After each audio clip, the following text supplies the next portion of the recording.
Staying with business a bit longer, we return to Apple, or attempt to. Yesterday, Apple New Zealand released their annual financial statements for the year ending September 25th last year.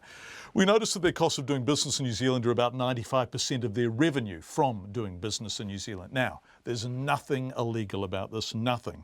But Apple, along with Google and others, have been very much in the spotlight elsewhere for what the OECD is calling, in part, BEPS, which is base erosion and profit shifting.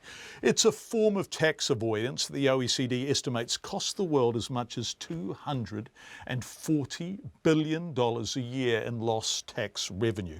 In very simple terms, broad brushstrokes, profits are declared in low tax territories, costs are met in higher tax territories. The OECD has called this, and I quote, flagrantly unfair. Now, is Apple doing this in New Zealand, or is New Zealand just a very expensive place to do business? The only way to find out is to ask them. And I've been trying to do so for 4 months. I had another go in person today, and this time I took my iPhone. This is the PricewaterhouseCoopers Tower, PwC. I'm about to get into lift A and go to the 15th floor, which is where Apple New Zealand is located, although it doesn't say so on the sign in the foyer. Obviously a very low profile here. Apple earned $732 million in New Zealand last year. That was their revenue. They've just posted their financial statement with the company's office yesterday. $732 million worth of revenue, but $701 million in costs, meaning they can only pay tax of just under $9 million. So just over 95% of Apple's revenue here in New Zealand is being spent on costs. And I've been trying for months now to ask Apple what those costs are. How is 95% of their New Zealand revenue being gobbled up by costs? And to find that out, I've come to the Apple New Zealand office. It's been difficult to find. Oh, there was a man. He came out and then kind of ran away.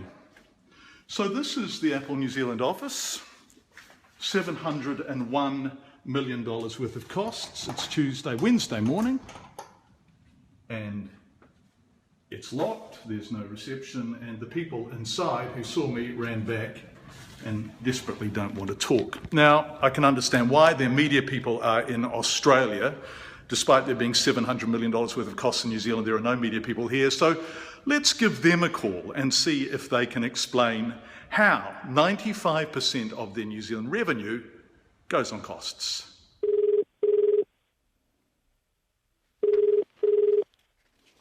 Good morning, Apple. Kylie speaking. Hi Kylie, it's John Campbell from Radio New Zealand in New Zealand. I'm wondering if it would be possible to talk to Tony King. I'm sorry, it's not available at the moment.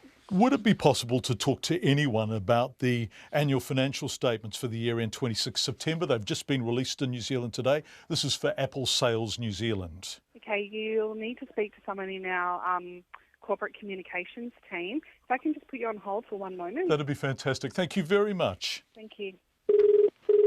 Hi, this is Kristen. Hi Kristen, it's John Campbell from Radio New Zealand in New Zealand. How are you going? I'm very well. How are you, John? Good, very good indeed. Kristen, who can I talk to about Apple Sales New Zealand's annual results for the year end 26 September 2015? They've just come out today. Oh, okay. Let me get your phone number and contact details, and I'll get the right person to give you a call straight back. So that was yesterday. They didn't call me back yesterday. I went to their office today. No one wanted to come out and meet me. I called them again today, and they still haven't called me back, which is very peculiar, but we do look forward to hearing from Apple.